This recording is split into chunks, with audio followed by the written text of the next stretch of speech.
చంద్రుడు జ్యోతిష్ శాస్త్రంలో చంద్రుడిని మనస్కారకంగా మనం కన్సిడర్ చేస్తాం.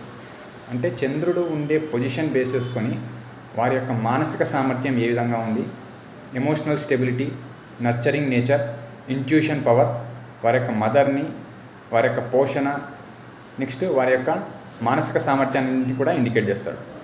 చంద్రుడు సాధారణంగా కాలానికి ప్రతీక. చంద్రుడు ఉన్న సైన్ అంటే చంద్రుడు ఉన్న రాశిని బేస్ చేసుకునే మన యొక్క క్యారెక్టర్స్ అన్నీ కూడా కొద్దివరకు డిసైడ్ చేస్తాం. అంటే లగ్నం ఎంతవరకు ఇంపార్టెంట్ రోల్ ప్లే చేస్తుందో చంద్రుని యొక్క పొజిషన్ దాన్ని బేస్ చేసుకుని ఏర్పడే రాశి కూడా అంత ఇంపార్టెంట్ రోల్ ప్లే చేస్తుంది. అంటే చంద్రుడు ఫర్ ఎగ్జాంపుల్ ఒక నక్షత్రంలో ఉన్నప్పుడు వారి యొక్క క్యారెక్టర్స్ డిసైడ్ అవుతాయి.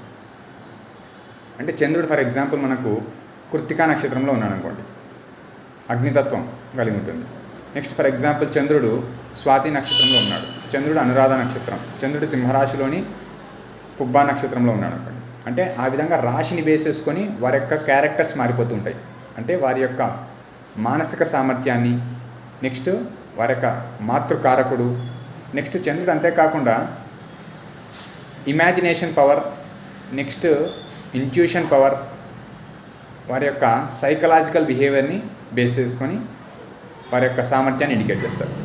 చంద్రుడు ఎక్స్పెషల్లీ వృషభ రాశిలోను, కర్కాటక రాశిలోను, జలతత్వ రాశులైన వృశ్చికం కాకుండా మిగిలిన రాశుల్లో బాగానే ఉంటాడు. వృశ్చిక రాశి నీచ రాశి అవుతుంది, వృషభ రాశి ఉచ్చస్థితి అవుతుంది.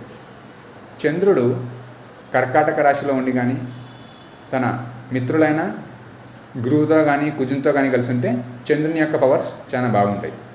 చంద్రుడు ఒకరి యొక్క అసలు ఎటువంటి పరిస్థితి ఎదురైనా కూడా అక్కడ వారి యొక్క సిచ్యువేషన్లో ఏ విధంగా వారు ప్రవర్తిస్తారు అవన్నీ కూడా చంద్రుని బేస్ చేసుకొని చెప్పాల్సి ఉంటుంది.